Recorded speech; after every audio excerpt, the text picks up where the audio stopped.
Halo sahabatku, selamat datang kembali di channel Kita Bercerita. Kali ini akan menceritakan tentang suami pamit berangkat kerja dinas. Saat istri mengantar anak MPLS, ia tak menyangka suaminya justru terciduk sedang selingkuh dengan guru SD muda cantik. Sebelum ceritanya dimulai, silahkan tulis di kolom komentar, dari kota mana saja kalian berasal. Jangan lupa tekan like dan subscribe, agar channel ini bisa berkembang dan bisa memberikan cerita yang lebih menarik lagi. Namaku Gita. Selama 9 tahun menjalani pernikahan, aku selalu percaya bahwa suamiku, Rian, adalah pria yang bertanggung jawab. Ia bukan tipe suami yang banyak mengumbar kata-kata manis. Namun, melalui kerja keras dan perhatian kecil yang ia tunjukkan setiap hari, aku merasa sudah memiliki keluarga yang utuh. Kami tinggal di sebuah rumah sederhana yang dipenuhi tawa seorang putra sematawayang kami, Aldo, yang pagi itu bersiap memasuki hari pertamanya sebagai murid sekolah dasar.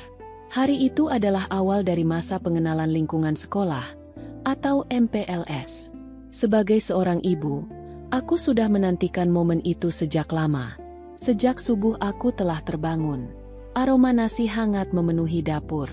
Aku memasak makanan kesukaan Aldo agar ia bersemangat menjalani hari pertamanya di sekolah.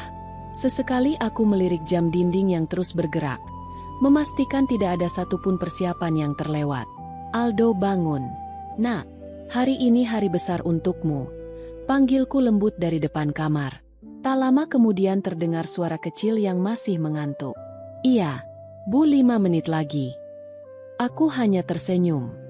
Anak kecil memang selalu memiliki alasan untuk menambah waktu tidur. Namun pagi itu berbeda.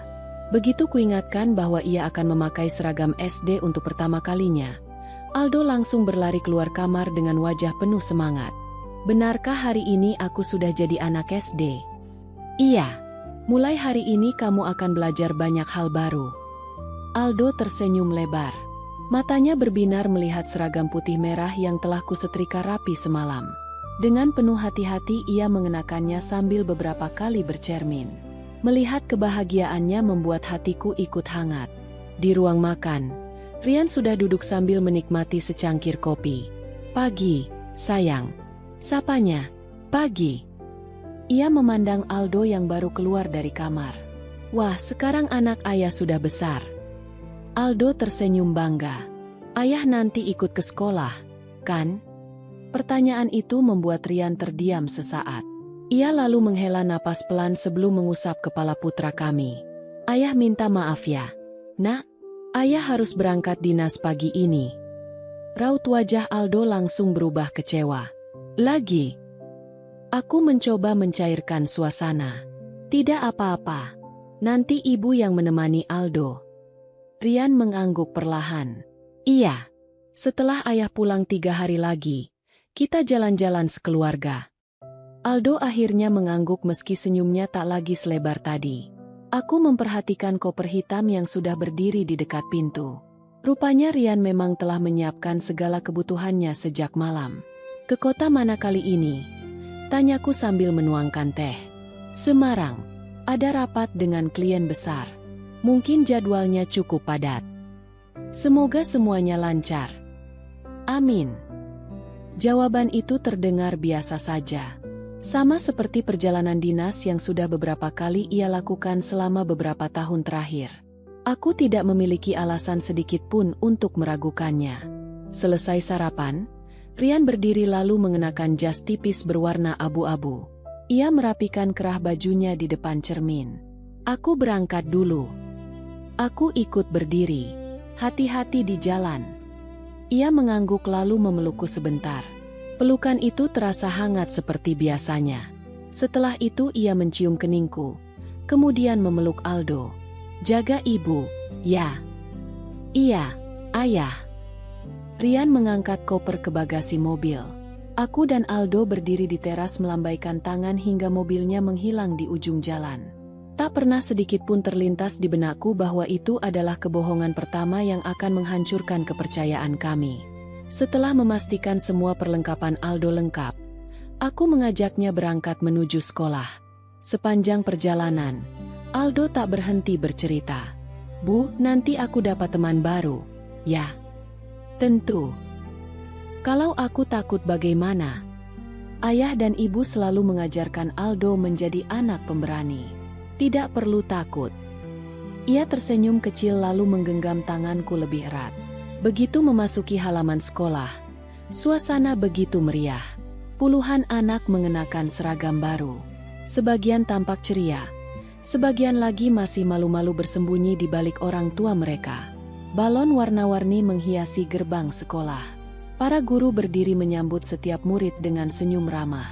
Aku mengeluarkan ponsel dan mulai merekam momen-momen berharga itu. Senyum, nak. Aldo mengangkat kedua jarinya membentuk tanda damai. Ini buat ayah nanti, katanya. Aku mengangguk sambil menahan haru. Iya, nanti kita kirim videonya.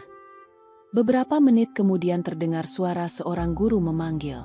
Selamat pagi. Anak-anak kelas 1, silakan berkumpul di sini. Seorang perempuan muda berjalan mendekat. Ia mengenakan seragam guru yang rapi dengan senyum yang menenangkan. Wajahnya cantik, tutur katanya lembut, dan pembawaannya membuat anak-anak cepat merasa nyaman. Perkenalkan, saya Bu Nadia. Mulai hari ini saya akan menjadi wali kelas 1. Aku tersenyum sopan. Selamat pagi, Bu. Selamat pagi. Ini Aldo, ya? Iya, Bu. Bu Nadia berjongkok agar sejajar dengan tinggi badan Aldo. Halo, Aldo. Senang bertemu denganmu. Aldo yang semula malu hanya mengangguk pelan.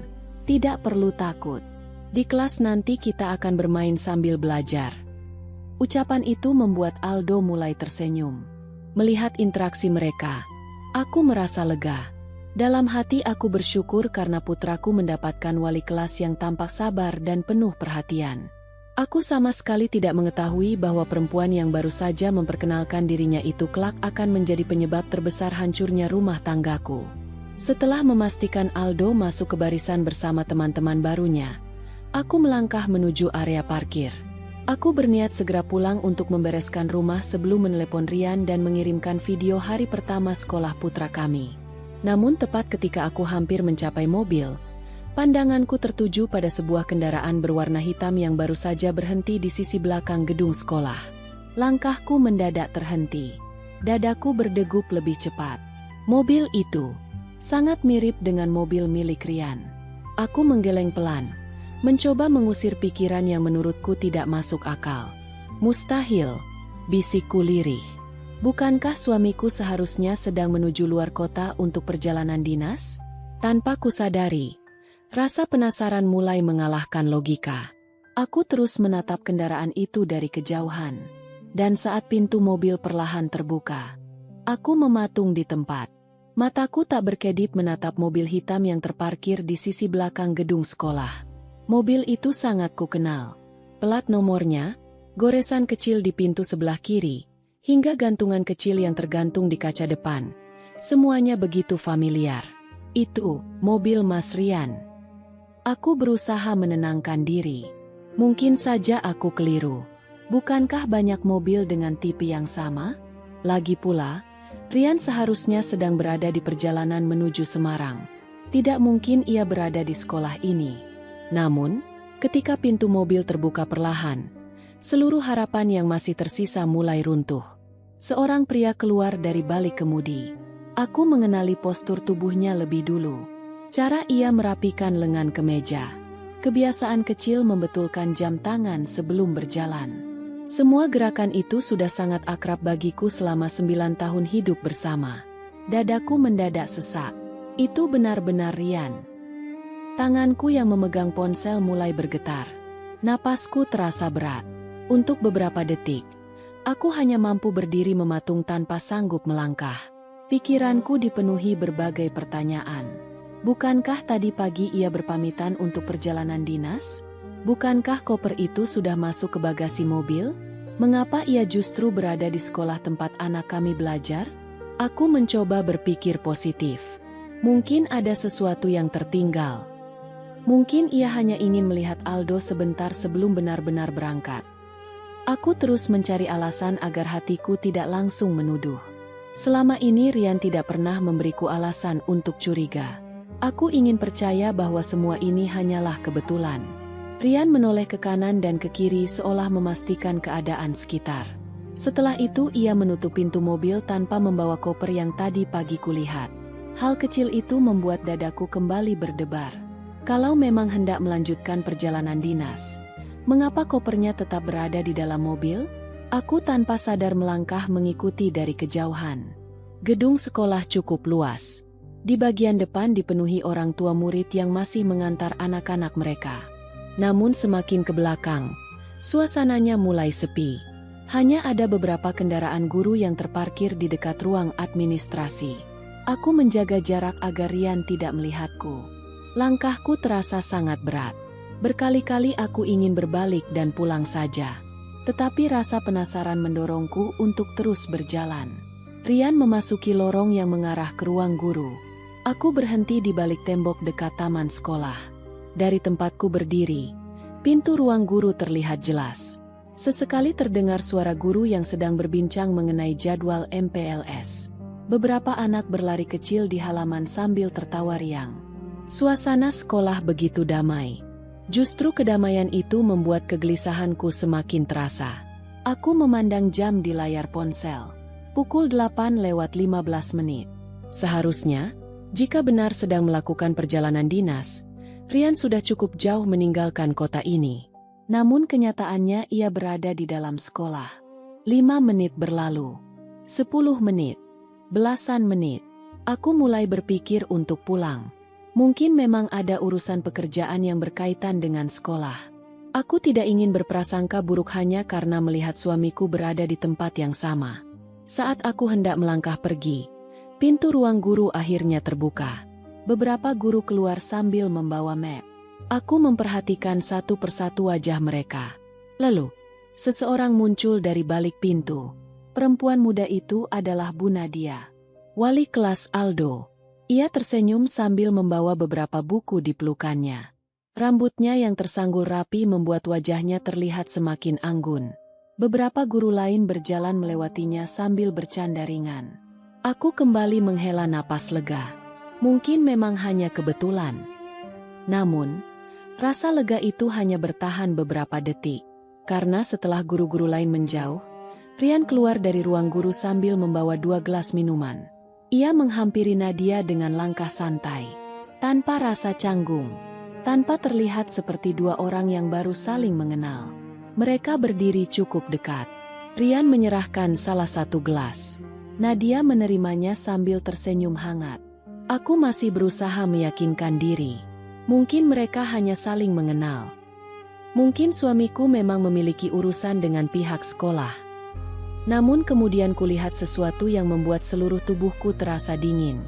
Rian mengangkat tangannya perlahan. Ia menyelipkan beberapa helai rambut yang jatuh di wajah Nadia ke belakang telinganya. Gerakan itu dilakukan dengan sangat alami. Sangat lembut. Bukan gerakan seseorang kepada orang yang baru dikenalnya. Nadia tidak menolak. Sebaliknya, ia hanya tersenyum malu sambil menundukkan kepala. Aku menutup mulutku dengan kedua tangan agar tidak mengeluarkan suara. Air mata mulai menggenang. Tidak mungkin. Pandanganku mulai kabur. Aku berharap apa yang kulihat hanyalah kesalahpahaman. Namun kenyataan berkata lain. Beberapa saat kemudian, Nadia menyerahkan sebuah map kepada Rian.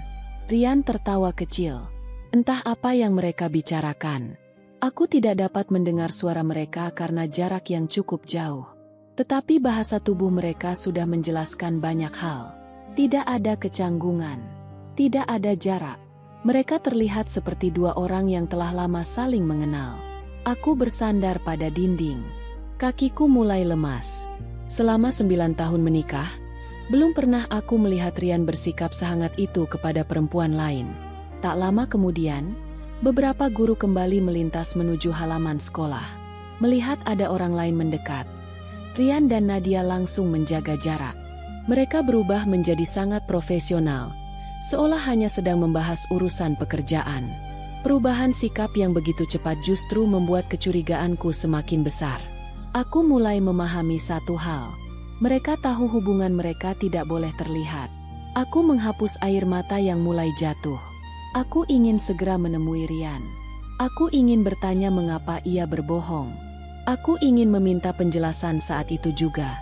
Namun tepat ketika kakiku hendak melangkah keluar dari tempat persembunyian, terdengar suara riuh anak-anak dari arah lapangan.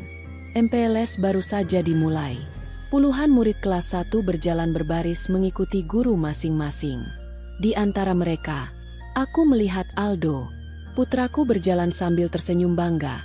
Sama sekali tidak mengetahui bahwa hanya beberapa meter dari tempatnya berdiri, ayahnya sedang bersama perempuan lain. Melihat wajah polos Aldo, langkahku kembali terhenti. Aku tidak sanggup membuat keributan di sekolah pada hari pertama anakku belajar. Dengan napas yang masih gemetar, aku memilih kembali bersembunyi. Keputusan itu ternyata membuatku menyaksikan sesuatu yang jauh lebih menyakitkan. Beberapa menit kemudian, saat halaman belakang benar-benar sepi, Rian menggenggam tangan Nadia. Dan tanpa ragu, ia menarik perempuan itu ke dalam pelukannya. Dari balik tembok taman sekolah, aku berdiri tanpa mampu menggerakkan kaki. Mataku menatap lurus ke arah Rian dan Nadia. Rian masih menggenggam tangan perempuan itu. Sesaat kemudian ia merangkul pundaknya dengan begitu akrab. Nadia tidak terlihat canggung sedikit pun. Bahkan senyum yang menghiasi wajahnya menunjukkan bahwa momen seperti itu bukanlah sesuatu yang baru bagi mereka. Aku menggigit bibir sekuat tenaga agar tidak menangis keras. Seluruh tubuhku bergetar. Rasanya seperti ada sesuatu yang menghantam dadaku berkali-kali hingga aku sulit bernapas. Selama 9 tahun menikah, tidak pernah sekalipun aku membayangkan akan melihat suamiku bersama perempuan lain. Terlebih lagi, perempuan itu adalah guru yang beberapa menit lalu memperkenalkan diri sebagai wali kelas anak kami. Aku menutup mata beberapa saat. Air mata mulai mengalir tanpa bisa kutahan. Dalam pikiranku muncul keinginan untuk berlari menghampiri mereka. Aku ingin bertanya mengapa semua ini terjadi. Aku ingin meminta penjelasan. Aku ingin mengetahui sejak kapan kebohongan itu dimulai. Namun ketika aku membuka mata, pandanganku justru tertuju ke arah lapangan sekolah. Puluhan anak kelas 1 sedang mengikuti kegiatan MPLS dengan wajah penuh semangat. Di antara mereka ada Aldo. Putraku tertawa bersama teman-teman barunya sambil mendengarkan arahan guru pendamping. Melihat wajah polosnya, seluruh amarahku mendadak berubah menjadi kesedihan. Jangan sekarang. Aku menggeleng pelan. Hari itu adalah hari pertama sekolah Aldo. Aku tidak ingin kenangan pertamanya sebagai murid SD berubah menjadi trauma karena melihat kedua orang tuanya bertengkar di depan banyak orang. Aku juga tidak ingin murid-murid lain menyaksikan keributan yang seharusnya tidak mereka lihat. Dengan napas yang masih tersengal, aku memutuskan mundur beberapa langkah. Keputusan itu terasa sangat berat. Tetapi aku sadar, emosi yang meledak saat ini hanya akan membuatku kehilangan kendali. Aku membutuhkan sesuatu yang lebih kuat daripada kemarahan. Aku membutuhkan bukti. Sekitar 15 menit kemudian, Rian kembali menuju mobilnya. Dari kejauhan aku melihat ia sempat berbicara singkat dengan Nadia sebelum keduanya berpisah ke arah yang berbeda. Rian masuk ke mobilnya. Beberapa detik kemudian kendaraan itu meninggalkan area sekolah. Aku tidak mengejarnya. Aku hanya berdiri memandangi mobil itu hingga benar-benar menghilang dari pandangan. Hatiku terasa kosong. Aku baru menyadari bahwa sejak tadi tanganku masih menggenggam ponsel. Dengan jari yang gemetar, aku membuka galeri. Di sana terdapat video Aldo yang tersenyum memakai seragam SD untuk pertama kalinya. Video yang awalnya ingin kukirim kepada Rian. Aku memandang layar itu cukup lama. Lalu perlahan kusimpan kembali ponselku tanpa mengirim apapun. Aku tidak tahu harus berkata apa kepada seorang suami yang beberapa menit lalu masih mencium keningku sebelum berpamitan. Sesampainya di rumah, suasana terasa jauh berbeda. Rumah yang biasanya membuatku merasa tenang, kini justru terasa asing. Aku duduk di ruang tamu sambil memandangi foto keluarga yang terpajang di dinding. Foto itu diambil saat ulang tahun Aldo tahun lalu. Aku berdiri di samping Rian. Kami sama-sama tersenyum. Tak seorang pun yang melihat foto itu akan menyangka bahwa keluarga yang tampak bahagia tersebut sedang menyimpan sebuah kebohongan besar. Air mataku kembali jatuh. Namun kali ini aku segera menghapusnya.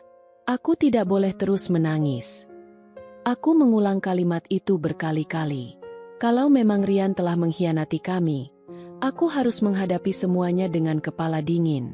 Aku mulai membuka beberapa dokumen keuangan keluarga.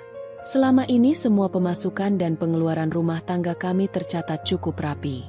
Rian selalu mengatakan bahwa pekerjaannya sering mengharuskannya melakukan perjalanan dinas.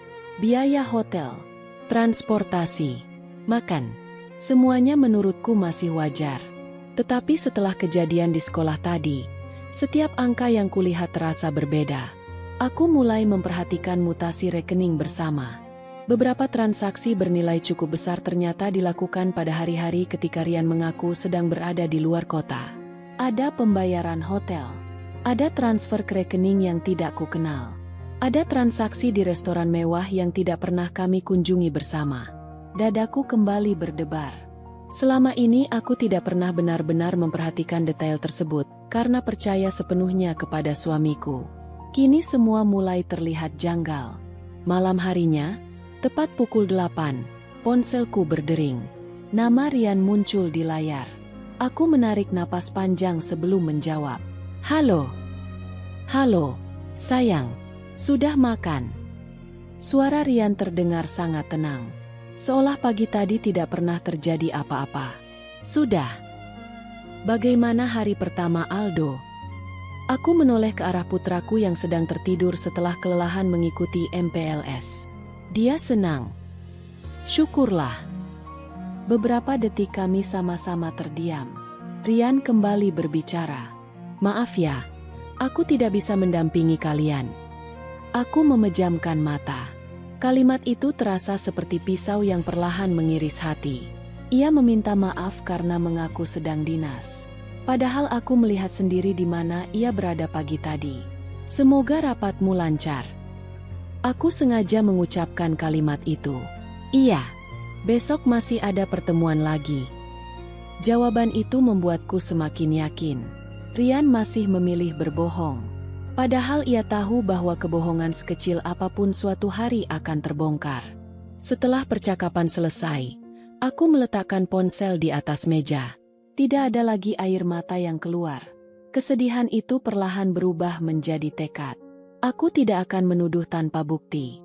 Aku juga tidak akan membuat keputusan hanya karena emosi sesaat. Jika memang perselingkuhan itu benar terjadi, maka aku ingin mengetahui seluruh kenyataannya. Sejak kapan hubungan itu dimulai? Bagaimana mereka bisa saling mengenal? Mengapa anak kami dipindahkan ke sekolah ini? Dan seberapa jauh kebohongan yang selama ini disembunyikan dariku? Keesokan paginya, setelah mengantar Aldo kembali mengikuti MPLS, aku sengaja datang lebih awal. Namun kali ini bukan sebagai seorang ibu yang hanya mengantar anak sekolah. Aku datang sebagai seorang istri yang mulai mencari jawaban. Tanpa sepengetahuan siapapun, aku mengeluarkan sebuah buku kecil dari dalam tas. Di halaman pertama kutulis satu kalimat yang akan mengubah hidupku. Hari pertama aku melihat kebohongan. Mulai hari ini, aku akan mengumpulkan semua bukti. Dan tanpa kusadari, dari kejauhan sepasang mata sedang memperhatikanku. Orang itu bukan Rian, bukan pula Nadia, melainkan seorang petugas keamanan sekolah yang tampaknya mengetahui sesuatu. Sesuatu yang belum pernah kubayangkan sebelumnya. Pagi itu, aku kembali mengantar Aldo ke sekolah. Wajahnya tampak jauh lebih ceria dibanding hari pertama. Ia mulai mengenal beberapa teman baru dan tidak lagi menggenggam tanganku seerat kemarin. Sebagai seorang ibu, melihat putraku mulai merasa nyaman di lingkungan sekolah seharusnya membuatku bahagia. Namun, di balik senyum yang kupaksakan, ada luka yang terus menggerogoti hati. Aku mengusap kepala Aldo sebelum ia masuk ke kelas. Belajar yang rajin, ya? Iya, Bu. Lakukan apa yang Bu Nadia ajarkan. Aldo mengangguk polos tanpa mengetahui bahwa setiap kali nama wali kelasnya disebut, dadaku selalu terasa sesak. Aku menunggu hingga Aldo masuk ke ruang kelas. Setelah itu, aku tidak langsung pulang. Aku berjalan santai menuju taman sekolah sambil sesekali melihat ponsel, seolah sedang menunggu seseorang. Padahal, sejak semalam aku sudah memutuskan satu hal. Aku harus mengetahui kebenaran, bukan hanya menduga. Saat melewati pos keamanan, petugas yang kemarin sempat memperhatikanku kembali menyapa. "Selamat pagi, Bu." "Selamat pagi, Pak." Beliau tampak berusia sekitar 50 tahun. Wajahnya ramah, namun sorot matanya seolah menyimpan sesuatu yang ingin disampaikan. Aku tersenyum sopan. "Pak, boleh saya bertanya sesuatu?" "Tentu saja." Aku sempat ragu. "Apakah Bapak sering melihat suami saya datang ke sekolah?" Petugas keamanan itu terdiam beberapa saat. Raut wajahnya berubah canggung. "Maksud Ibu, yang kemarin datang memakai mobil hitam?" Aku mengangguk pelan. "Iya." Beliau menarik napas panjang sebelum menjawab dengan hati-hati. "Maaf, Bu. Saya tidak tahu hubungan beliau dengan Ibu." Aku menelan ludah. "Beliau suami saya." Mata petugas keamanan itu langsung membesar. Astaga! Beliau terlihat benar-benar terkejut. Beberapa detik kemudian, ia menundukkan kepala. "Kalau begitu, saya minta maaf." Permintaan maaf itu membuat jantungku berdetak semakin cepat. "Kenapa Bapak meminta maaf?" Beliau kembali melihat ke kanan dan ke kiri memastikan tidak ada orang yang mendengar percakapan kami. "Saya kira selama ini semua orang sudah tahu." "Apa maksud Bapak?" Petugas keamanan itu berbicara dengan suara pelan. "Suami Ibu sudah cukup sering datang ke sekolah." Aku membeku. "Sering?" "Iya." "Sejak kapan?" Beliau tampak berpikir sejenak. "Kurang lebih hampir setahun." Kalimat itu terasa seperti petir yang menyambar tepat di kepalaku. Hampir setahun. Artinya, hubungan itu bukan sesuatu yang baru. Aku mencoba tetap tenang. "Datangnya untuk apa?" "Saya tidak tahu pasti. Biasanya beliau datang setelah jam belajar selesai. Kadang membawa makanan. Kadang menjemput Bu Nadia. Saya kira memang keluarga." Tanganku mulai mengepal. Selama hampir 1 tahun, aku sama sekali tidak mengetahui apapun. Aku mengucapkan terima kasih kepada petugas keamanan itu sebelum berjalan menjauh. Setiap langkah terasa semakin berat. Aku duduk di sebuah bangku taman yang menghadap halaman sekolah. Pikiranku kembali mengingat beberapa kejadian beberapa bulan terakhir. Rian memang semakin sering mendapat tugas dinas. Kadang 2 hari, kadang 3 hari. Bahkan pernah hampir 1 minggu. Saat itu aku sama sekali tidak pernah curiga. Aku justru merasa kasihan karena menganggap suamiku bekerja terlalu keras demi keluarga. Kini semuanya mulai masuk akal. Bukan pekerjaan yang menyita waktunya, melainkan perempuan lain. Sesampainya di rumah, aku kembali membuka komputer. Aku mulai mencocokkan tanggal perjalanan dinas Rian dengan mutasi rekening yang sudah kusimpan. Semakin lama aku memeriksa, semakin banyak kejanggalan yang kutemukan. Pada bulan Februari terdapat pembayaran hotel selama 2 malam. Padahal perusahaan Rian memiliki kebijakan menginap di hotel rekanan yang seluruh biayanya ditanggung kantor. Mengapa masih ada pembayaran menggunakan rekening pribadi? Di bulan Maret terdapat pembelian perhiasan dengan nominal belasan juta rupiah. Aku tidak pernah menerima hadiah apapun pada bulan itu. Lalu untuk siapa perhiasan tersebut? Bulan April muncul pembayaran apartemen. Nominalnya dibayar rutin setiap bulan. Aku membuka mata lebar-lebar. Apartemen. Kami tidak pernah memiliki apartemen. Tanganku semakin gemetar ketika menemukan transaksi berikutnya. Pembayaran restoran, tiket pesawat, belanja butik. Semuanya dilakukan pada hari-hari ketika Rian mengaku sedang melakukan perjalanan dinas. Aku segera mengambil buku catatan. Satu persatu tanggal itu kutulis dengan rapi. Aku tidak ingin ada satupun bukti yang terlewat. Menjelang siang, telepon dari Rian kembali masuk. "Halo, sayang." Aku menjawab dengan nada yang tetap tenang. "Iya. Aku mungkin pulang besok malam." "Baik. Maaf ya, rapat terus." Aku menutup mata. Kebohongan itu kembali diucapkannya tanpa rasa bersalah. "Semoga lancar." "Iya, titip Aldo." Telepon pun berakhir. Aku meletakkan ponsel perlahan. Semakin banyak kebohongan yang kudengar, justru air mataku tidak lagi keluar. Yang tumbuh sekarang hanyalah tekad. Aku tidak ingin lagi menjadi istri yang hanya percaya tanpa berpikir. Sore harinya, aku menjemput Aldo. Bu Nadia menyambut seluruh orang tua murid dengan senyum yang sama seperti hari pertama. Ketika giliranku tiba, ia tersenyum ramah. Bu Gita, hari ini Aldo sudah mulai berani menjawab pertanyaan di kelas. Alhamdulillah. Beliau anak yang sangat sopan. Terima kasih sudah membimbingnya. Percakapan itu berlangsung singkat. Namun selama berbicara, aku memperhatikan sesuatu. Di pergelangan tangan Nadia terpasang sebuah gelang emas berwarna putih dengan hiasan kecil berbentuk bunga. Entah mengapa, benda itu terasa tidak asing. Sepanjang perjalanan pulang, bayangan gelang tersebut terus menggangguku. Sesampainya di rumah, aku membuka kembali galeri foto di ponsel. Aku mencari foto-foto lama. Hingga akhirnya kutemukan gambar sebuah kotak perhiasan yang pernah dikirim Rian kepadaku beberapa bulan lalu. Saat itu ia bertanya melalui pesan singkat. Menurutmu model gelang seperti ini bagus tidak? Rekan kantor ingin membeli hadiah untuk istrinya. Aku tidak terlalu memikirkannya. Bahkan aku sempat membantu memilih model. Kini aku memperbesar foto itu. Jantungku kembali berdegup keras. Model gelang dalam foto itu sama persis dengan gelang yang sedang dipakai Nadia. Aku terduduk lemas. Tanpa kusadari, aku telah membantu suamiku memilih hadiah untuk perempuan yang diam-diam menjalin hubungan dengannya. Air mata yang sejak tadi kutahan akhirnya kembali jatuh. Namun di balik kesedihan itu, aku mulai menyadari satu hal. Semua potongan bukti mulai saling terhubung. Dan aku merasa, masih ada rahasia yang jauh lebih besar daripada sekadar sebuah perselingkuhan. Karena saat kembali memeriksa mutasi rekening, mataku terpaku pada satu transaksi yang baru kusadari. Setiap bulan, Rian ternyata rutin mentransfer sejumlah uang ke rekening atas nama Nadia Pratama. Aku terus menatap layar komputer.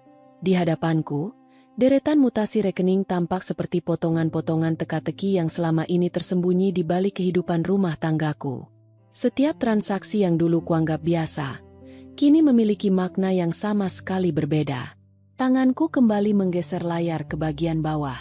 Transfer berikutnya muncul. Penerima, Nadia Pratama.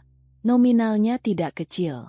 5 juta rupiah, 7 juta rupiah, 10 juta rupiah. Transfer itu muncul hampir setiap bulan, dengan keterangan yang sengaja dibuat samar, seperti keperluan, biaya, atau sekadar tanda titik.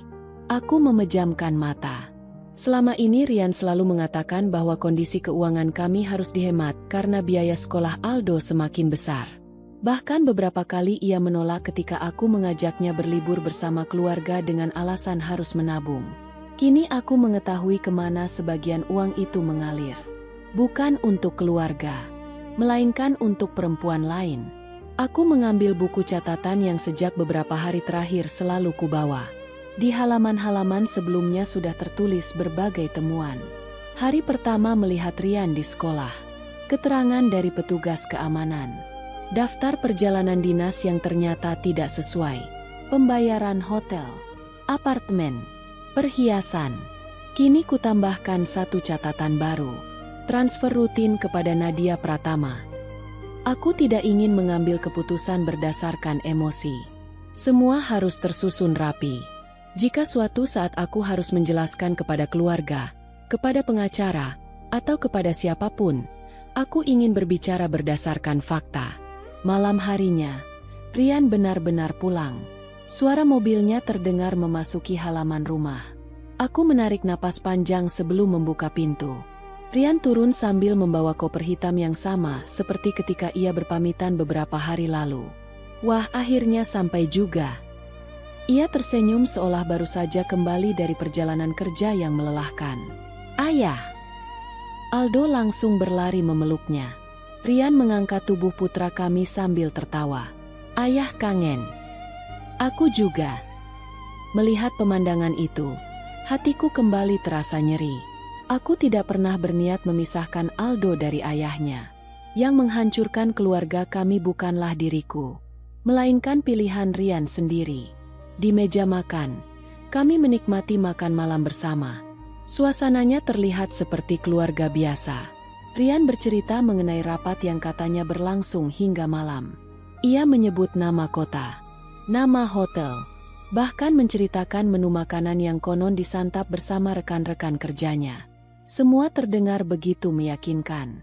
Jika aku tidak melihat kejadian di sekolah beberapa hari lalu, mungkin aku akan kembali mempercayainya. Sesekali aku hanya mengangguk. Aku sengaja tidak menyela. Justru dari kebohongan yang terus ia bangun, aku semakin mengetahui sejauh mana ia berusaha menutupinya. Ayah nanti masih dinas lagi? Tanya Aldo. Mungkin minggu depan. Jangan lama-lama. Rian tersenyum. Kalau sudah selesai, ayah pasti pulang. Aku menundukkan kepala agar Rian tidak melihat sorot mataku. Kalimat itu terdengar sangat ironis. Ia mengatakan akan selalu pulang. Padahal secara perlahan ia sudah meninggalkan keluarganya jauh sebelum aku mengetahui semuanya. Malam semakin larut. Setelah Aldo tertidur, Rian masuk ke kamar mandi. Ponselnya tertinggal di atas meja.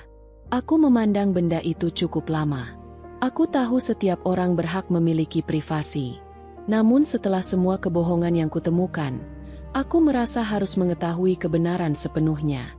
Saat layar ponsel menyala, sebuah notifikasi muncul. Pengirimnya tidak menggunakan nama. Hanya sebuah gambar bunga matahari sebagai foto profil. Pesan singkat itu berbunyi, "Terima kasih untuk hari ini. Aku sudah mulai merindukanmu." Dadaku kembali sesak. Beberapa detik kemudian muncul balasan dari Rian. "Sabar. Minggu depan kita bertemu lagi." Aku menahan napas. Dengan hati-hati aku membuka percakapan tersebut. Di dalamnya terdapat ratusan pesan. Sebagian besar berisi percakapan ringan. Namun semakin kubaca, semakin jelas hubungan mereka. Mereka saling memanggil dengan sapaan yang jauh lebih akrab daripada sekadar teman. Ada foto makan malam bersama, foto perjalanan keluar kota, foto sebuah apartemen yang tampak mewah. Bahkan ada foto gelang yang kini dikenakan Nadia. Tanganku semakin dingin. Aku tidak mengambil ataupun menghapus apapun. Aku hanya memotret layar ponsel menggunakan telepon genggamku sendiri. Satu demi satu. Pesan, foto, tanggal. Semua kusimpan. Tanpa kusadari, air mata kembali mengalir. Bukan karena aku masih berharap hubungan itu tidak benar, melainkan karena kini semua dugaan telah berubah menjadi kenyataan. Keesokan harinya, aku mulai menyusun seluruh bukti dalam sebuah map. Foto mobil di sekolah, catatan transaksi, transfer rekening, tangkapan layar percakapan, foto hadiah. Semuanya mulai tersusun rapi berdasarkan tanggal. Namun aku merasa masih ada satu bagian yang hilang. Aku belum mengetahui sejak kapan hubungan itu dimulai. Dan mengapa Rian sampai memindahkan Aldo ke sekolah tempat Nadia mengajar. Jawaban itu akhirnya datang tanpa diduga. Siang itu, ponselku berdering. Nomor yang tidak kukenal muncul di layar. Setelah kuangkat, terdengar suara perempuan paruh baya yang berbicara pelan. "Apakah benar ini Ibu Gita?" "Iya, benar. Saya mohon maaf menghubungi Ibu tanpa perkenalan." "Siapa ini?" "Saya bekerja di sekolah tempat Bu Nadia mengajar." Aku langsung duduk tegak. Saya tidak bisa menjelaskan lewat telepon terlalu lama. "Ada apa, Bu?" Perempuan itu menarik napas panjang. "Lusa akan ada rapat wali murid."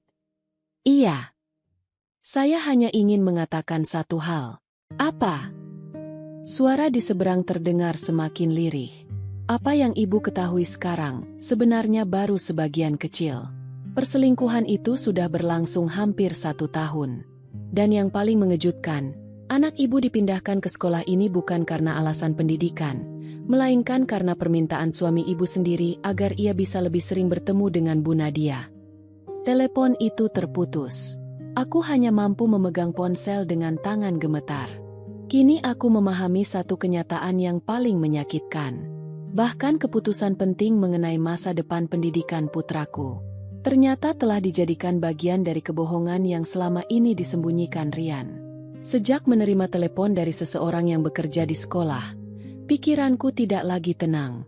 Kalimat yang diucapkannya terus terngiang di telingaku. Anak ibu dipindahkan ke sekolah ini bukan karena alasan pendidikan, melainkan karena permintaan suami ibu sendiri. Aku memandangi Aldo yang sedang belajar membaca di ruang tamu. Wajahnya begitu polos. Ia sama sekali tidak mengetahui bahwa keputusan memilih sekolah yang selama ini ia banggakan ternyata menyimpan alasan yang sangat menyakitkan. Aku mengusap kepalanya pelan. Belajar yang rajin ya, Nak. Iya, Bu. Senyumnya membuatku kembali menguatkan hati. Apapun yang terjadi nanti, aku harus memastikan Aldo tetap terlindungi dari pertengkaran orang dewasa. Hari rapat wali murid akhirnya tiba. Sejak pagi suasana sekolah tampak lebih ramai daripada biasanya. Orang tua murid mulai berdatangan memenuhi aula. Beberapa guru sibuk menyambut para tamu. Kepala sekolah berdiri di depan pintu sambil menyalami setiap wali murid yang hadir. Aku datang lebih awal. Di dalam tas, terdapat sebuah map berwarna coklat. Map itu berisi seluruh bukti yang selama beberapa hari terakhir kukumpulkan dengan penuh kesabaran. Foto-foto, tangkapan layar percakapan, mutasi rekening, bukti transfer, catatan tanggal perjalanan dinas. Semua telah kususun berdasarkan urutan waktu. Aku tidak datang untuk membuat keributan. Aku datang untuk menyampaikan kebenaran dengan cara yang terhormat. Beberapa menit kemudian, Rian datang. Ia tampak sedikit terkejut melihatku sudah duduk di dalam aula. Sayang, kamu juga hadir. Iya. Baguslah.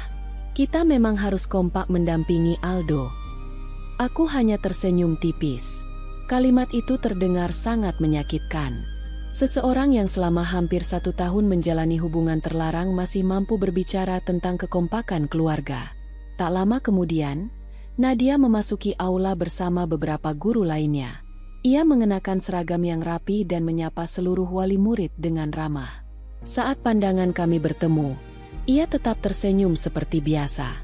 Seolah tidak pernah terjadi apapun. Aku membalas senyumnya dengan tenang. Bukan karena aku telah memaafkan, melainkan karena aku ingin semuanya selesai dengan kepala dingin. Rapat dimulai. Kepala sekolah menyampaikan berbagai informasi mengenai kegiatan belajar, tata tertib sekolah, serta program pendidikan selama 1 semester ke depan. Seluruh wali murid mendengarkan dengan saksama. Aku terus menggenggam map di pangkuanku. Jantungku berdetak semakin cepat. Aku tahu, setelah hari ini kehidupanku tidak akan pernah sama lagi. Namun aku juga tahu bahwa kebohongan tidak boleh terus dibiarkan. Ketika sesi tanya jawab dibuka, aku perlahan mengangkat tangan. Silakan, Ibu, kata kepala sekolah dengan ramah. Aku berdiri. Seluruh ruangan mulai memperhatikanku. Ada hal yang ingin saya sampaikan. Silakan. Aku menarik napas panjang. Sebelumnya saya mohon maaf kepada Bapak Kepala Sekolah, seluruh guru, dan seluruh wali murid. Apa yang akan saya sampaikan bukan bertujuan mengganggu kegiatan sekolah. Namun saya merasa persoalan ini berkaitan dengan kepercayaan yang harus dijaga di lingkungan pendidikan. Suasana aula mulai hening. Rian menoleh ke arahku. Tatapannya tampak bingung. Gita, ada apa? Aku tidak menjawab. Aku membuka map yang kubawa. Lembar pertama berisi foto mobil Rian yang berada di belakang sekolah pada hari ia berpamitan untuk perjalanan dinas. Aku menyerahkannya kepada kepala sekolah. Kemudian lembar kedua. Foto tangkapan layar percakapan. Lembar berikutnya. Mutasi rekening. Bukti transfer. Pembayaran apartemen. Pembelian hadiah. Semua kususun dengan rapi. Ruangan menjadi semakin sunyi. Kepala sekolah membaca satu demi satu dokumen itu dengan wajah yang berubah serius. Rian mulai berdiri dari kursinya. Gita, ini apa maksudnya? Aku akhirnya menatapnya. Masih ingin mengatakan bahwa semuanya hanya perjalanan dinas. Wajah Rian langsung pucat. Ia melihat foto-foto yang berada di tangan kepala sekolah. Nadia yang duduk di sisi depan juga mulai terlihat gelisah. Aku berbicara dengan suara yang tetap tenang. Selama hampir 1 tahun, suami saya berpamitan melakukan perjalanan dinas. Namun kenyataannya, sebagian waktunya digunakan untuk menjalin hubungan dengan salah satu guru di sekolah ini. Beberapa wali murid saling berpandangan. Suasana berubah menjadi sangat hening. Aku melanjutkan. Saya tidak ingin mempermalukan siapapun. Tetapi saya juga tidak bisa terus membiarkan kebohongan ini berlangsung. Terlebih lagi karena anak saya berada di kelas yang dibimbing oleh orang yang memiliki hubungan pribadi dengan suami saya. Nadia perlahan berdiri. Wali murid, saya rasa ini adalah kesalahpahaman. Aku menggeleng pelan. Kalau memang kesalahpahaman, mengapa ada ratusan pesan pribadi? Mengapa ada transfer rutin? Mengapa ada foto-foto kalian di apartemen dan di luar kota pada saat suami saya mengatakan sedang bekerja? Tak seorang pun menjawab. Rian mencoba mendekat. Gita, kita bisa bicara di rumah. Aku mundur 1 langkah. Selama berbulan-bulan aku sudah mencoba berbicara sebagai istri. Yang kuterima hanyalah kebohongan. Kepala sekolah akhirnya angkat bicara. Cukup. Beliau memandang Rian dan Nadia secara bergantian. Apakah dokumen ini benar? Ruangan kembali sunyi. Rian menundukkan kepala. Tak ada satu kata pun keluar dari mulutnya. Nadia mulai menangis pelan. Namun ia juga tidak memberikan bantahan. Diamnya mereka menjadi jawaban yang paling jelas. Beberapa wali murid terlihat sangat kecewa. Bukan hanya karena persoalan rumah tangga, tetapi juga karena mereka berharap seluruh tenaga pendidik mampu menjaga kepercayaan yang diberikan masyarakat. Kepala sekolah menutup map tersebut perlahan. Masalah pribadi akan menjadi urusan pihak yang bersangkutan. Namun jika ada dugaan pelanggaran terhadap aturan dan kode etik profesi, sekolah akan melakukan pemeriksaan sesuai prosedur yang berlaku. Aku melangkah keluar dari aula. Langkahku terasa ringan meskipun air mata terus mengalir. Untuk pertama kalinya sejak hari pertama MPLS, aku tidak lagi memikul beban seorang diri. Di belakangku terdengar suara Rian memanggil. Aku mengangguk hormat. Itu saja yang ingin saya sampaikan, Pak. Aku tidak berteriak. Aku tidak menghina. Aku tidak mengucapkan kata-kata kasar.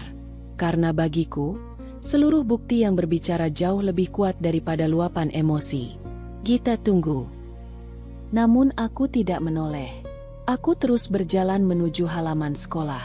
Di sana, Aldo sedang bermain bersama teman-temannya dengan wajah penuh tawa. Aku tersenyum kepadanya. Dalam hati aku berjanji, apapun yang akan terjadi setelah hari ini, aku akan membangun kembali hidup kami dengan kejujuran. Sementara itu, di dalam aula, keputusan pihak sekolah mulai dipersiapkan. Dan di luar urusan sekolah, masih ada satu proses yang belum dimulai. Proses yang akan menentukan akhir dari rumah tanggaku dengan Rian. Sejak rapat wali murid berakhir, kehidupanku berubah sepenuhnya. Banyak orang menghubungiku. Sebagian menyampaikan simpati. Sebagian lagi hanya ingin memastikan kabar yang telah beredar dari mulut ke mulut. Aku memilih tidak menanggapi berbagai komentar yang muncul. Bagiku, persoalan rumah tangga bukanlah sesuatu yang pantas dijadikan bahan perbincangan. Yang terpenting adalah menjaga Aldo agar tetap merasa aman dan dicintai. Malam itu, Rian pulang dengan wajah yang jauh berbeda. Ia duduk di ruang tamu tanpa berani menatap mataku. Rumah terasa sunyi. Hanya suara jam dinding yang terdengar jelas. Akhirnya Rian membuka pembicaraan. Gita, aku tahu aku salah. Aku tetap diam. Aku benar-benar menyesal. Kalimat itu terlambat. Sangat terlambat. Aku memandangnya dengan tenang. Mas, sejak kapan? Rian menundukkan kepala. Hampir 1 tahun. Jawaban itu tetap terasa menyakitkan meskipun sebelumnya aku sudah mengetahuinya. Aku kembali bertanya. Kenapa? Ia mengusap wajahnya dengan kedua tangan. Awalnya hanya sering bertemu ketika aku mengurus perpindahan sekolah Aldo. Aku tersenyum pahit. Jadi benar. Aldo dipindahkan ke sekolah itu karena Nadia. Rian perlahan mengangguk. Dadaku kembali terasa sesak. Selama ini aku mengira keputusan memindahkan sekolah diambil demi kualitas pendidikan yang lebih baik. Ternyata putraku hanya dijadikan alasan agar hubungan mereka semakin mudah dijalani. Aku benar-benar hilaf. Aku menggeleng pelan. Kesalahan bisa terjadi sekali. Tapi kebohonganmu berlangsung hampir 1 tahun. Rian tidak mampu menjawab. Beberapa hari kemudian, pihak sekolah menyelesaikan pemeriksaan internal. Kepala sekolah menghubungiku secara langsung. Beliau menyampaikan permohonan maaf atas situasi yang terjadi serta memastikan bahwa seluruh proses penanganan dilakukan sesuai aturan yang berlaku. Beliau juga mengatakan bahwa Nadia tidak lagi mengajar di kelas Aldo selama proses tersebut berlangsung. Aku mengucapkan terima kasih. Aku tidak pernah meminta seseorang kehilangan pekerjaannya. Yang kuinginkan hanyalah kejujuran dan tanggung jawab. Keputusan mengenai status kepegawaian Nadia sepenuhnya menjadi kewenangan pihak sekolah berdasarkan hasil pemeriksaan mereka. Di sisi lain, tempat kerja Rian juga mulai mengetahui persoalan tersebut.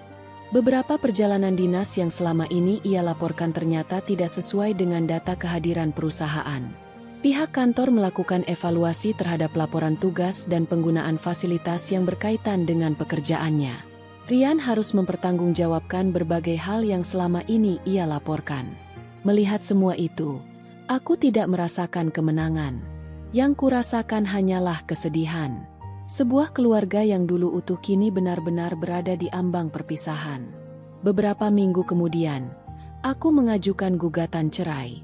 Keputusan itu bukan lahir karena amarah sesaat, melainkan hasil dari banyak malam tanpa tidur, banyak doa, dan pertimbangan panjang mengenai masa depan diriku serta Aldo. Saat menerima salinan gugatan, Rian kembali datang menemuiku. Tolong beri aku kesempatan. Aku menghela napas. Kesempatan sudah kuberikan setiap kali aku mempercayai kata-katamu. Aku akan berubah. Mungkin. Aku sungguh menyesal. Aku menatapnya dengan mata yang mulai berkaca-kaca. Penyesalanmu muncul setelah semuanya terbongkar. Bukan ketika pertama kali memilih berbohong. Rian kembali terdiam. Tidak ada lagi alasan yang bisa ia sampaikan. Semua fakta sudah berbicara. Proses persidangan berlangsung dengan tertib. Aku datang membawa seluruh dokumen yang diperlukan. Tidak ada teriakan. Tidak ada saling menjatuhkan. Kami menyelesaikan semuanya melalui jalur hukum dengan menghormati proses yang berlaku. Hakim juga mengingatkan bahwa apapun yang terjadi antara orang tua, kepentingan Aldo harus tetap menjadi prioritas. Aku menyetujui hal itu. Aku tidak pernah berniat menjauhkan Aldo dari ayahnya. Aku hanya tidak sanggup lagi mempertahankan pernikahan yang dibangun di atas kebohongan. Suatu sore setelah persidangan selesai, Rian meminta izin bertemu Aldo di taman kota. Aku mengantarkan putraku. Dari kejauhan kulihat Rian memeluk Aldo cukup lama. Ayah masih sayang sama Aldo. Aku juga sayang ayah. Percakapan sederhana itu membuat mataku kembali basah. Anak-anak tidak pernah memilih konflik orang tuanya. Mereka hanya berharap tetap dicintai oleh keduanya. Karena itu aku berjanji pada diriku sendiri untuk tidak menanamkan kebencian di hati Aldo. Ia berhak tumbuh tanpa memikul kesalahan orang dewasa. Beberapa hari setelah putusan perceraian berkekuatan hukum, aku mulai membereskan rumah. Sebagian barang pribadi Rian telah diambil. Lemari yang dulu penuh kini tampak kosong. Aku menemukan sebuah album foto lama. Di dalamnya ada foto pernikahan kami. Foto saat Aldo lahir. Foto liburan sederhana ke pantai. Aku tersenyum sambil meneteskan air mata. Semua kenangan itu pernah nyata. Namun tidak semua kenangan dapat dipertahankan selamanya. Aku menutup album tersebut perlahan. Lalu menyimpannya di sebuah kotak. Bukan untuk terus dikenang dengan penyesalan, melainkan sebagai pengingat bahwa kepercayaan adalah sesuatu yang sangat berharga. Sementara itu, hubungan Rian dan Nadia yang dulu mereka perjuangkan ternyata tidak berjalan seperti yang dibayangkan. Tekanan dari berbagai persoalan membuat hubungan mereka semakin sering diwarnai pertengkaran. Ketika kepercayaan telah rusak sejak awal, sulit membangun hubungan yang benar-benar kokoh. Beberapa bulan kemudian, mereka memilih menjalani jalan masing-masing. Rian akhirnya kehilangan banyak hal dalam waktu yang hampir bersamaan. Rumah tangganya, kepercayaan keluarganya, dan perempuan yang dahulu membuatnya rela mempertaruhkan semuanya. Sedangkan aku memilih memulai lembaran baru. Aku tahu jalanku masih panjang. Namun untuk pertama kalinya setelah sekian lama, aku melangkah tanpa dibebani kebohongan. Dan di sampingku, Aldo menggenggam tanganku erat, seolah mengingatkanku bahwa masa depan kami masih terbuka luas.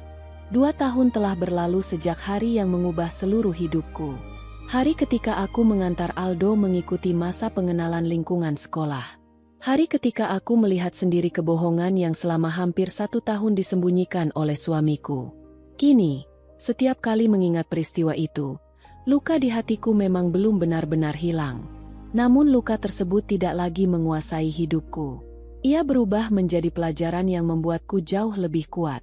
Aku tidak lagi hidup dalam bayang-bayang pengkhianatan. Aku memilih melangkah ke depan.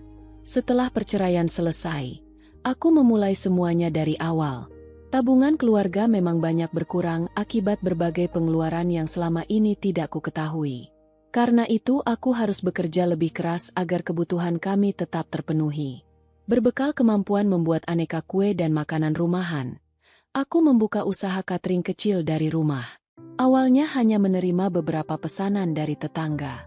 Kemudian para orang tua murid mulai memesan untuk berbagai acara sekolah. Lambat laun, usahaku semakin dikenal. Aku selalu menjaga kualitas dan pelayanan dengan sungguh-sungguh. Setiap keuntungan yang kudapat tidak hanya kugunakan untuk memenuhi kebutuhan sehari-hari, tetapi juga kutabung demi masa depan Aldo. Aku ingin putraku tumbuh tanpa merasa kehilangan kesempatan hanya karena rumah tangga orang tuanya telah berakhir. Aldo pun tumbuh menjadi anak yang semakin mandiri. Ia rajin belajar, ramah kepada teman-temannya, dan selalu menghormati guru-gurunya. Peristiwa yang pernah terjadi di sekolah tidak pernah menjadi beban baginya, karena aku berusaha menjaga agar ia tetap menjalani masa kecil yang bahagia. Suatu sore sepulang sekolah, Aldo menunjukkan sebuah piala kecil. "Bu, aku juara lomba membaca." Aku langsung memeluknya. "Alhamdulillah, Ibu bangga sekali. Aku ingin terus belajar supaya bisa membahagiakan Ibu." Kalimat sederhana itu membuat mataku berkaca-kaca. Aku menyadari bahwa segala perjuangan yang kulalui tidak pernah sia-sia. Hubunganku dengan Rian juga berubah. Kami tidak lagi menjadi suami istri. Namun kami tetap berusaha berkomunikasi dengan baik ketika menyangkut kebutuhan Aldo. Sesekali Rian datang menjemput putranya pada akhir pekan. Ia selalu berusaha menepati waktu. Ia juga mulai menunjukkan tanggung jawab sebagai seorang ayah. Aku menghargai perubahan itu. Meskipun kepercayaan sebagai pasangan tidak mungkin kembali, aku tetap berharap Aldo memiliki hubungan yang baik dengan ayahnya. Karena bagaimanapun juga, seorang anak membutuhkan kasih sayang dari kedua orang tuanya. Beberapa bulan kemudian, tanpa sengaja aku bertemu Rian di acara pentas seni sekolah. Wajahnya tampak jauh lebih sederhana dibanding dulu. Tidak lagi ada senyum percaya diri yang dahulu selalu menghiasi wajahnya. Setelah acara selesai, ia menghampiriku. "Gita." "Iya." "Terima kasih." Aku menatapnya heran. "Terima kasih karena selama ini kamu tidak pernah menghalangiku bertemu Aldo." Aku tersenyum tipis. "Itu haknya sebagai seorang anak." Rian mengangguk pelan. "Aku sering menyesali semua keputusan yang pernah kuambil." Aku tidak menjawab, karena penyesalan tidak dapat mengubah masa lalu. Yang bisa dilakukan hanyalah memperbaiki masa depan. "Aku berharap kamu bahagia." Aku mengangguk. "Semoga kita sama-sama menjadi orang tua yang lebih baik untuk Aldo." Itulah percakapan terakhir kami yang benar-benar tenang. Tidak ada lagi amarah. Tidak ada lagi saling menyalahkan. Hanya dua orang tua yang sama-sama belajar menerima kenyataan. Beberapa waktu kemudian, aku mendengar kabar bahwa Nadia telah memilih mengajar di kota lain setelah menyelesaikan seluruh proses yang berkaitan dengan pekerjaannya. Aku tidak pernah berusaha mencari tahu lebih jauh tentang kehidupannya. Aku juga tidak menyimpan kebencian. Menyimpan dendam hanya akan membuatku terus terikat pada masa lalu. Aku memilih melepaskan semuanya. Bukan karena apa yang terjadi bisa dibenarkan, melainkan karena aku ingin hidup dengan hati yang lebih tenang. Suatu pagi, aku kembali berdiri di halaman sekolah yang sama. Namun kali ini suasananya sangat berbeda. Aldo, yang kini sudah lebih besar, berlari menghampiriku setelah menerima penghargaan sebagai salah satu siswa berprestasi. "Bu, lihat piagamku." Aku menerimanya dengan penuh bangga. "Masya Allah, hebat sekali." Ibu senang. Sangat senang. Kami berpelukan di bawah hangatnya sinar matahari pagi. Aku teringat hari pertama ketika aku berdiri di tempat yang sama dengan hati yang hancur. Saat itu aku mengira hidupku telah berakhir. Ternyata aku salah. Hari itu bukan akhir kehidupanku. Hari itu hanyalah akhir dari sebuah kebohongan. Dalam perjalanan pulang, Aldo menggenggam tanganku. "Bu." "Iya, Nak. Kalau nanti aku sudah besar, aku ingin menjadi orang yang selalu menepati janji." Aku tersenyum sambil mengusap kepalanya. Itu adalah cita-cita yang sangat baik. Karena ibu pernah bilang, kejujuran itu lebih berharga daripada apapun. Aku mengangguk. Iya, kejujuran adalah dasar dari kepercayaan. Kalau seseorang menjaga kejujuran, orang lain akan merasa aman bersamanya. Aldo tersenyum lebar. Aku pun tersenyum. Untuk pertama kalinya setelah sekian lama, senyum itu benar-benar lahir dari hati. Aku menyadari bahwa kebahagiaan bukanlah tentang mempertahankan seseorang yang terus menyakiti, melainkan tentang memiliki keberanian untuk bangkit ketika hidup menguji dengan begitu berat. Kini aku dan Aldo menjalani hari-hari dengan penuh rasa syukur. Rumah kami memang tidak lagi lengkap seperti dulu. Namun rumah itu dipenuhi ketenangan, kejujuran, dan kasih sayang. Dan dari semua pelajaran yang kuterima, ada satu hal yang selalu kuingat. Pengkhianatan mungkin dapat disembunyikan untuk sementara. Namun pada akhirnya, kebenaran akan menemukan jalannya sendiri. Sebaliknya, kejujuran, kesabaran, dan keteguhan hati akan selalu menjadi bekal untuk membangun masa depan yang lebih baik. Dari kisah tadi, kita belajar bahwa setiap perjalanan hidup selalu membawa pesan yang berharga. Semoga ada hikmah yang bisa kita petik bersama hari ini. Kalau kalian suka dengan cerita seperti ini, silakan tekan tombol like dan subscribe sebagai bentuk dukungan kamu untuk channel ini. Terima kasih sudah meluangkan waktu kalian. Tetaplah menjadi bagian dari channel Kita Bercerita ini, dan sampai jumpa di kisah inspiratif berikutnya.